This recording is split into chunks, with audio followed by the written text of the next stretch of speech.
기도합시다. 성부 하나님, 성자 하나님, 성령 하나님,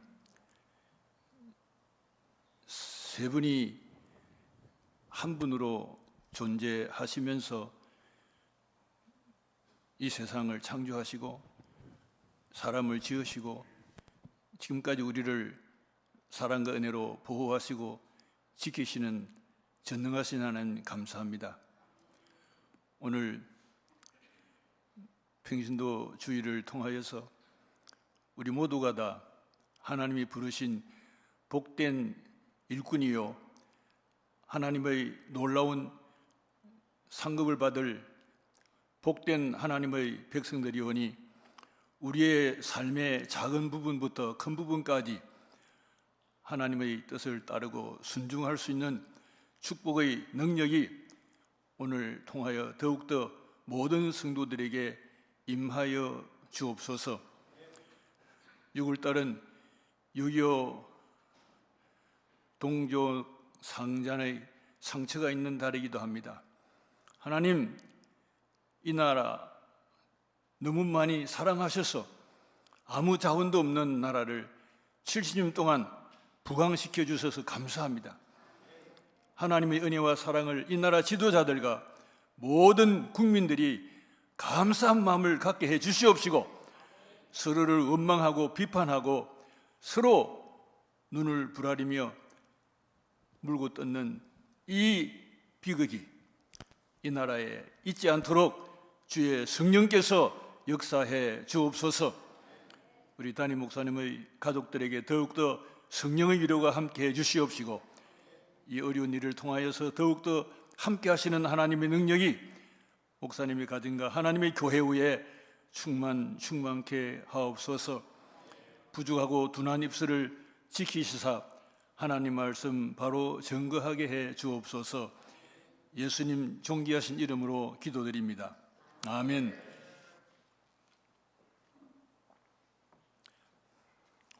오늘은 평신도 주일입니다. 성경에는 평신도를 가리키는 헬라어 라이코스라는 단어가 없습니다. 뜻이 같은 라오스라고 하는 단어가 있는데 이 라오스라고 하는 단어는 백성, 하나님의 무리를 의미합니다. 그리고 이 단어는 이방인과 대조되는 이스라엘을 가리키다가 예수 믿는 이방인을 포함해서 새 이스라엘로 해석이 됩니다. 그러므로 신약 성경의 평신도는 선택받은 자, 성도, 제자, 믿음의 공동체인 전 교회를 가리킨다고 보아야 합니다. 바울은 로마서 12장 4절 5절에서 우리가 한 몸에 많은 지체를 가졌으나 모든 지체가 같은 기능을 가진 것이 아니니 이와 같이 우리 많은 사람이 그리스도 안에서 한 몸이 되어 서로 지체가 되었느니라 이렇게 표현하고 있습니다. 성경은 교회를 그리스도의 몸으로 비유하며 몸의 머리를 예수 그리스도로 각 지체를 공동체 안에 있는 모든 일꾼들로 비유합니다. 몸의 한 지체가 고통받으면 모든 지체가 함께 고통하고 또 한 지체가 영광을 얻으면 모든 지체가 함께 즐거워합니다. 한 몸과 여러 지체로 연결된 교회를 바라보면서 오늘 성경 본문이 주는 하나님의 뜻을, 하나님의 마음을 함께 나누도록 하겠습니다. 디모데후서 2장 20절 21절 이미 읽었습니다마는 큰 집에는 금그릇과 은그릇뿐 아니라 나무그릇과 질그릇도 있어 귀히 쓰는 것도 있고 천하게 쓰는 것도 있나니 그러므로 누구든지 이런 것에서 자기를 깨끗하게 하면 귀히 쓰는 그릇이 되어 거룩하고 주인의 쓰임에 합당하며 모든 선한 일에 준비함이 되리라. 본문의 사도 바울은 그리스도 일꾼을 큰 집에 있는 그릇에 비유했습니다. 큰 집에는 금그릇과 은그릇뿐 아니라 나무그릇과 질그릇도 있어 귀 쓰는 것도 있고 천이 쓰는 것도 있다는 것입니다. 교회 조직 속에 설교자, 목회자도 있고 또 장로, 권사, 집사, 교사, 성가대, 관리직, 재무부, 선교부, 사회봉사부 여러 직분과 여러 직책이 있습니다. 이 부잣집의 그릇과 교회 안에 있는 모든 직분을 이렇게 서로 비유하고 있습니다. 금그릇과 은그릇은 값이 비싸고 빛나고 영광스러워 보입니다. 나무그릇과 질그릇은 값이 좀 싸고 모양은 별로일 수 있습니다. 그러나 가만히 생각해 보면 금그릇, 은그릇, 목기그릇, 토기그릇은 그 자체가 어떤 자리를 주장할 수 있는 입장이 아닙니다. 집주인의 선택사항이지 그릇은 아무 말할 수 없는 존재입니다. 로마서 9장 20절 21절에 보면 토기장이가 마음대로 작품을 만들 권한이 있다고 이렇게 말씀하고 있습니다. 이 사람아, 내가 누구에게 감히 하나님께 반문하느냐? 지은받은 물건이 지은 자에게 어찌 나를 이같이 만들었다고 말하겠느냐? 토기장이가 진흙 한 덩이로 하나는 귀 쓸 그릇을, 하나는 천이 쓸 그릇을 만들 권한이 없느냐? 토기장이가 마음대로 청자, 백자, 밥그릇, 국그릇, 요강도, 항아리도 만들 수 있습니다. 토기장이 마음대로입니다. 집주인이 금그릇도 사고 은그릇도 사고 사용할 수 있고 나무그릇, 질그릇도 사서 사용합니다. 이 그릇들이 주인님 왜 나를 샀소? 말할 수 없습니다. 교회 안의 목회자로 부름받았거나 또 모든 직분으로 하나님을 섬기거나 간에 하나님의 뜻, 하나님의 시선, 하나님의 관심에 집중하는 것이 모든 교회 안에 있는 우리 직분자, 성도들의 올바른 신앙 관점입니다. 디모데후서 2장 21절 그러므로 누구든지 이런 것에서 자기를 깨끗하게 하면 귀 쓰는 그릇이 되어 거룩하고 주인이 쓰임에 합당하며 모든 선한 일에 준비함이 되리라. 이 21절에서 귀 쓰는 일꾼의 세 가지 태도와 지혜를 볼 수 있습니다. 첫째는 깨끗해야 쓴다고 했습니다.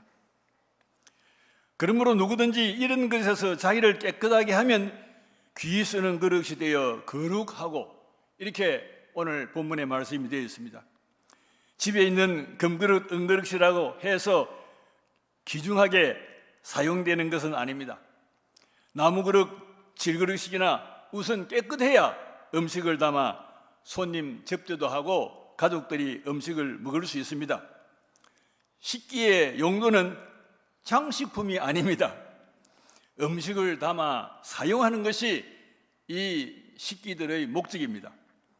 저도 주부 10년차 점수니까 금태 돌린 좀 비싼 커피잔은 손님 오면은 사용하려고 찬장에 보관하기도 합니다. 자주 사용되는 커피잔은 좀 저렴한 가격의 커피잔입니다. 그리고 깨끗한 그릇이 아니면 사용할 수 없는 것이 원칙입니다. 특히 여러분들의 자녀들에게 과자를 주거나 빵을 주려고 할 때 흙이 잔뜩 묻어 있거나 때가 묻어 있는 손이라면 덥석 음식을 자식들에게 줄 수 있습니까? 야, 손 씻고 와. 그래야 주지. 안 그러면 어른들이 아이들이 손을 깨끗이 닦아주고 그 손에 음식을 지어줍니다. 하나님의 일꾼도 하나님이 어떤 사람을 귀히 사용하십니까? 깨끗해야 쓰신다고 했습니다. 이 깨끗하다고 하는 원어의 뜻을 보니까 깨끗이 청소하다, 제거하다 그런 의미가 있습니다. 귀히 쓰는 그릇이 되어 하나님과의 관계될 때 거룩합니다. 하나님과 관계가 될 때 성도, 거룩한 무리, 성전, 거룩한 예배 장소, 성직, 목회자만이 성직이 아닙니다. 하나님의 거룩한 일을 하는 모든 공동체의 성도들이 바로 성직의 한 부분을 감당하고 있습니다. 하나님께서 일꾼들을 부르실 때 그냥 쓰시지 않습니다. 이사야의 예를 들어봅시다. 이사야 6장 1절부터 8절에 보면 하나님께서 이사야를 부를 때 그냥 듬뿍 쓰신 것이 아닙니다. 이사야가 집안 친척인 우시야 왕이 죽고 나라가 엄청나게 위기에 빠졌습니다. 이사야는 성전에 깊이 가서 기도했습니다. 그때 6날개가 달려있는 천사가 나타났습니다. 2날개로 얼굴 가리고 2날개로 발을 가리고 2날개로 날면서 카도시 카도시 카도시 거룩하다 거룩하다 거룩하다 만군의 여호와여 그의 영광이 온 땅에 충만하도다. 이같이 화답하는 자의 소리를 말미암아 문지방의 터가 요동하며 성전에 연기가 가득하더라. 하나님의 거룩한 임재가 사람의 눈에 보이도록 사람의 귀에 들리도록 성전에 가득했습니다. 그때 내가 말하되 화로다 나여 망하게 되었도다. 나는 입술이 부정한 사람이요 나는 입술이 부정한 백성 중에 거주하면서 만군의 여호와이신 왕을 배웠음이니라. 그때에 천사 중 하나가 부젓가락으로 핀숯을 손에 가지고 이사야의 입에 대면서 악을 제거하였고 죄가 사하여졌다고 선포를 했습니다. 그리고 하나님의 음성이 내가 누구를 보내며 누가 우리를 위하여 갈꼬? 그때 비로소 이사야는 내가 여기 있습니다. 나를 보내소서, 나를 사용해 주소서 했습니다.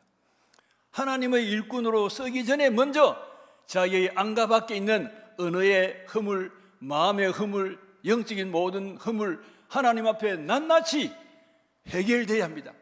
회개해야 되고 토해내야 하고 하나님의 정결케 씻어주는 증거가 있어야 합니다. 회개하지 아니하고 깨끗하지 아니하고 하나님은 긴 역사를 통해서 하나님 일꾼을 쓴 적이 없습니다. 나라 고위 공직자, 장관들 데리면은 국회 청문회를 통과해야 합니다. 제일 많이 거론되는 것이 자녀들을 좋은 학교에 보내려고 위장 전입신고를 했다. 그런 문제. 부동산 투기로 재산을 증식했다. 대학원 박사 논문 쓰면서 표절을 했다. 이런 것을 제일 많이 거론해서 말합니다. 장관 좀 되려고 하면은 국민들 앞에 그냥 완전히 자기 자신이 노출되어야 되니까 털어서 먼지 안 나는 사람 어디 있겠어요? 그래서 아예 실력이 많으면서도 국민들에게 나서지 않는 일들이 많이 있습니다. 정직한 지도자, 깨끗한 지도자, 하나님의 교회 안에 선한 양심을 가지고 있는 하나님의 선한 일꾼들이 일할 때 그 교회가 영광스럽고 정직한 일꾼들이 일하는 나라가 아름다워질 수 있습니다. 1907년 평양 장대인 교회를 중심으로 일어난 우리 초대교회 부흥의 역사는 놀라웠습니다. 이 부흥이 온 전국으로 퍼져서 엄청나게 우리 교회가 부흥했습니다. 그런데 이 부흥의 불씨를 일으킨 사람은 바로 누구입니까? 하디 선교사입니다. 감리교 선교사.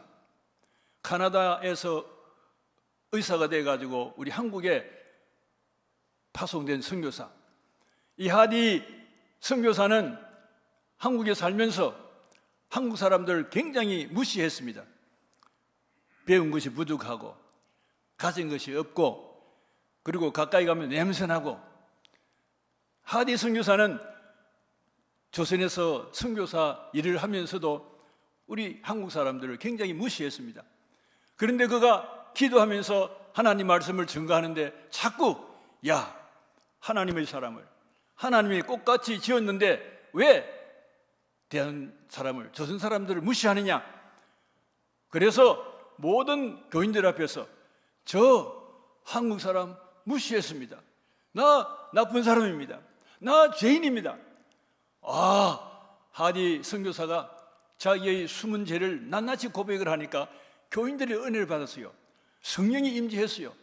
그래서 이것이 첫발점이 되어서 장대인 교회, 온 전국에 우리 한국 교회가 부흥의 깃발이 되었습니다.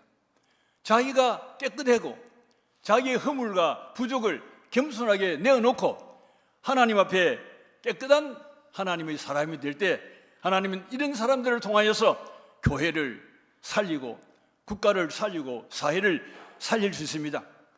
둘째로 주인의 쓰임에 합당해야 합니다. 주인의 쓰임에 합당해야 합니다.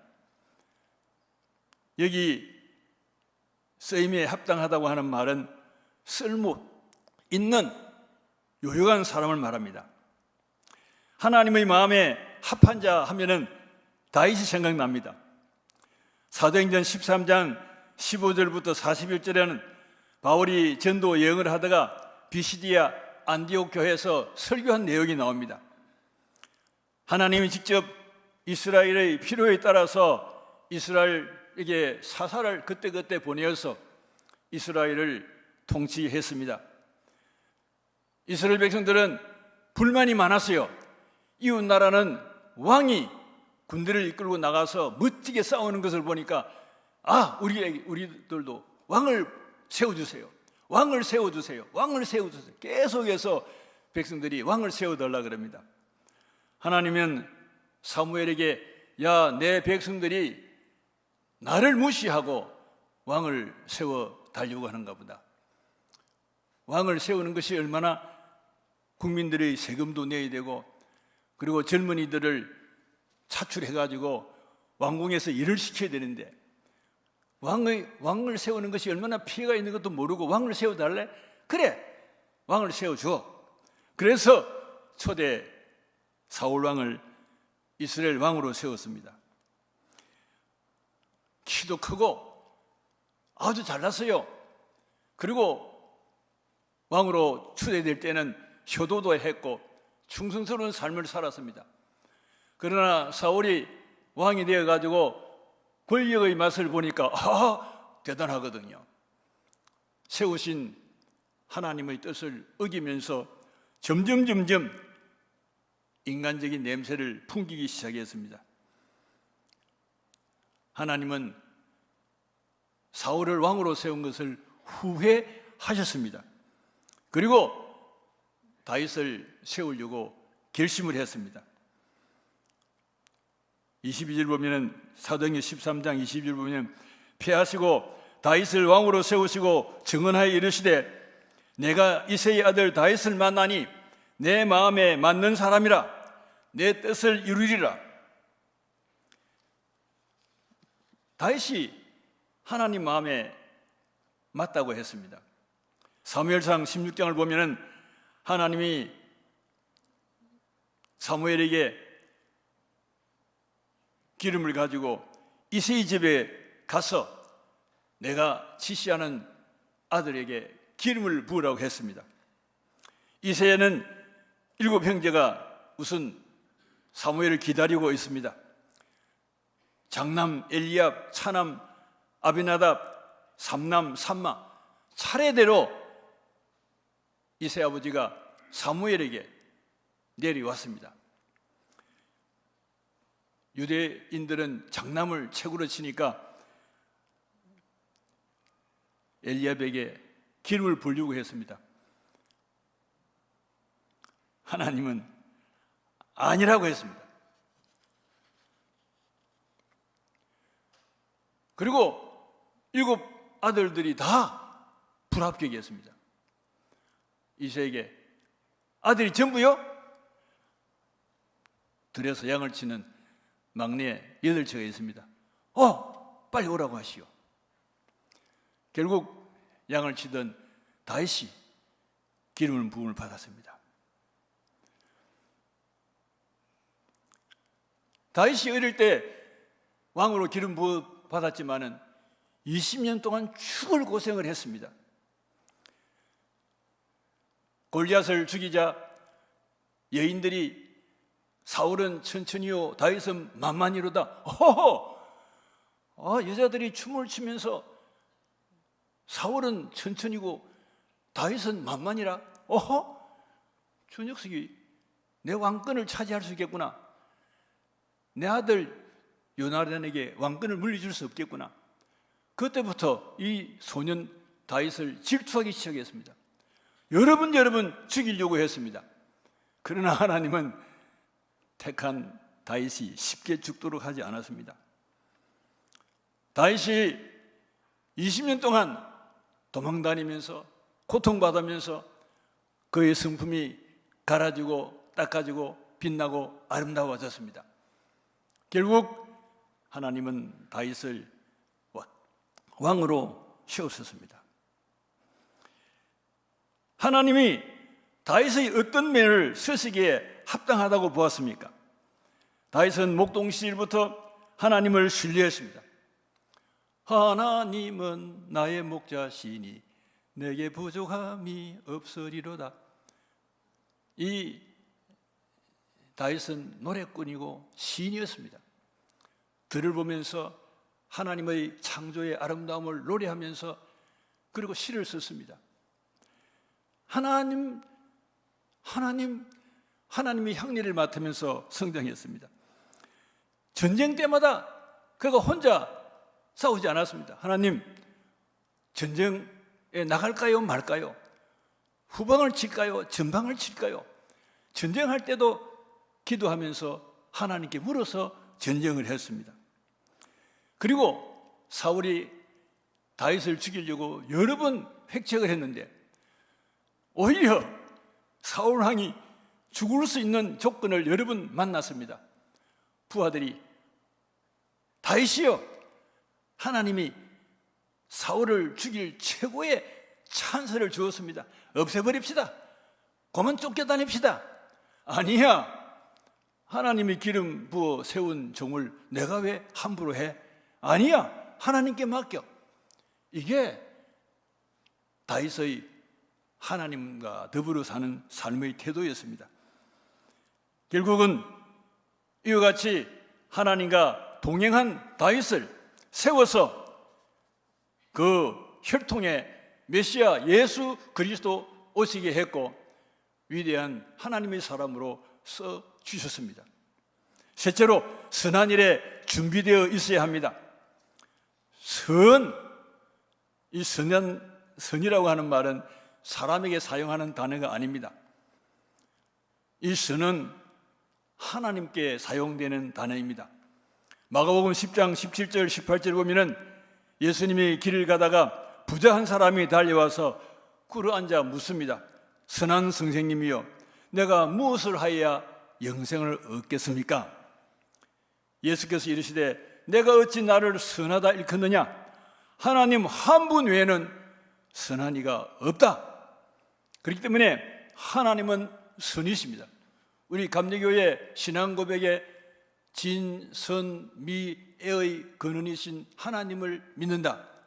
우리 감리교도들이 그렇게 고백을 합니다. 참이신 하나님, 선이신 하나님, 아름다움이신 하나님, 그리고 사랑이신 하나님, 그것이 바로 하나님의 성격이고 하나님의 본질입니다. 그렇기 때문에 하나님은 선이고 하나님의 선은 인간 구원을 의미합니다. 그러므로 선한 일은 하나님이 세상을 사랑하셔서 독생자를 보내어서 구세주로 삼으신 이 복된 소식을 만민에게 알리는 것이 이 선한 일입니다.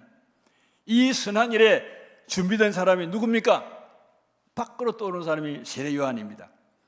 마가복음 1장 1절 8절 보면은 하나님의 아들 예수 그리스도의 복음의 시작이라.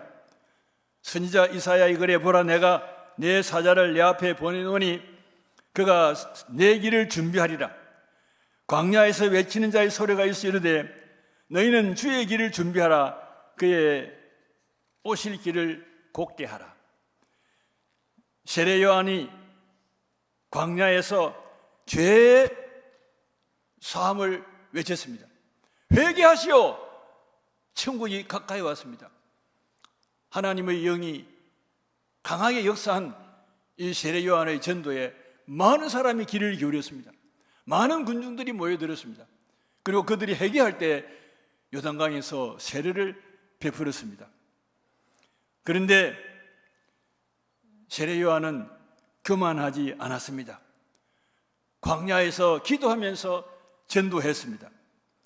낙타털을 입고 허리에 가죽띠를 띠고 메뚜기와 석청, 야생꿀을 먹으면서 그는 그를 따르는 제자들을 훈련시켰습니다.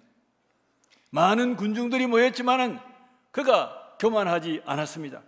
그리고 자기의 위치를 분명하게 생각했습니다. 나보다 능력 많으신 이가 내 뒤에 오신다. 나는 굽혀 그의 신발끈을 풀기도 감당하지 못한다. 그리고 예수님께서 이제 공생애를 시작을 해가지고 예수님이 전도하는 이 모습들을 세례 요한의 제자들이 이야기해 줍니다. 선생님, 예수님이 전도하러 다닙니다. 많은 사람들이 그분의 교훈에 귀를 기울입니다. 그렇지. 그것이 예수님이 하실 일이야. 세례 요한은 나는 메시아가 아니다. 나는 그리스도가 아니다. 그의 앞에 보내심을 받은 사람이다. 그분은 흥하여야 하겠고 나는 쇠하여야 하리라. 보세요. 세례 요한은 인기 있는 전도 사역자지만은 그 인기를 자기가 독점하지 않았습니다. 그 모든 영광을 주님께 돌렸습니다. 예수님의 메시아기를 쓰임받는 세 그루의 나무가 있습니다. 미국 어느 목사님의 예화집에서 내가 보았습니다. 아주 먼 옛날 요단강 계곡 경사진 곳에 나무 세 그루가 있었습니다. 어느 화창한 날 만물이 평화롭게 조화를 이루고 있을 때에 세 나무가 모여서 각기 운명을 이야기하고 있었습니다. 첫째 나무가 말했습니다.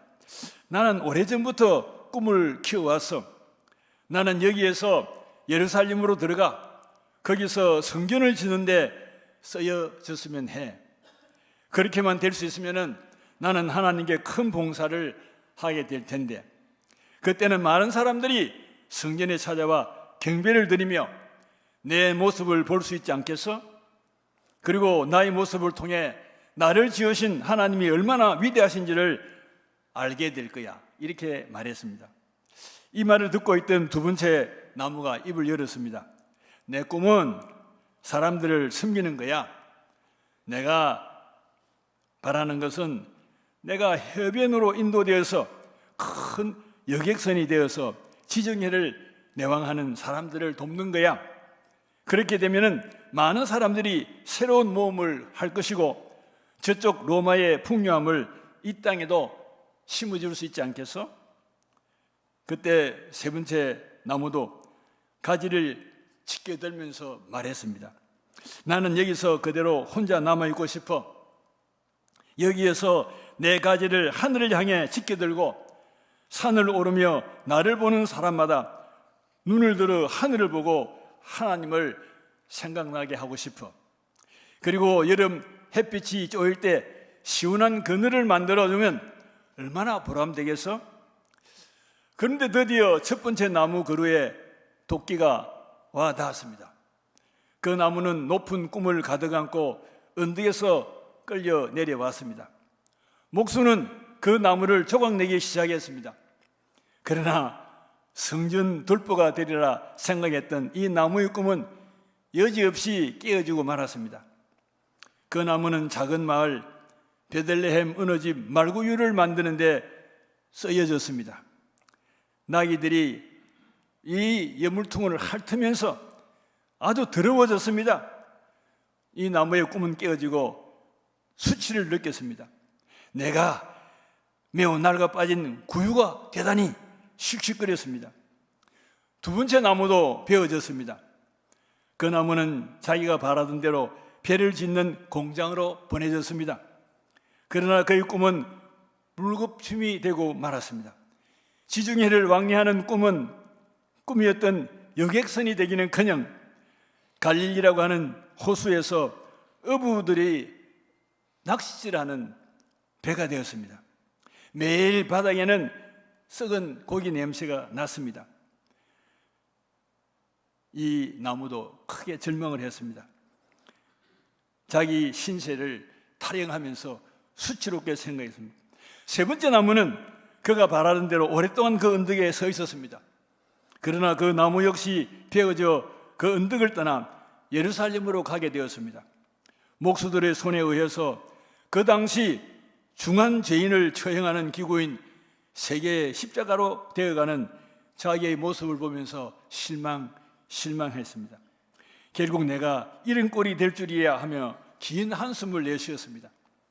그런데 이 세 나무는 사실 각자의 생각해보지 못한 아주 중요한 역할을 담당하게 되었습니다. 첫째 나무는 평범하게 말구유가 된 것을 탄식하던 이 나무는 어느 날 밤하늘에 별이 나타나서 그 구유에 광채를 비추고 마리아라는 여인이 한 아기를 낳아서 강부에 싸 자기의 구유에 누인 것입니다. 그 아기의 이름은 예수였고 세상의 어느 건축물보다 그의 구유가 명예를 얻게 되었습니다. 두 번째 고깃배가 된 나무도 작은 바다에서 냄새나는 생선을 실어 나르는 것을 시간 낭비라고 의미 없는 일이라고 생각을 했는데 어느 날 예수님이 이 작은 배를 타시고 육지에서 떼어서 해변에 있는 군중들을 향하여서 천국 복음을 증거했습니다. 마음이 가난한 자 복이 있다. 천국이 그들의 것이다. 애통하는 자 복이 있다. 그들이 위로를 받을 것이다.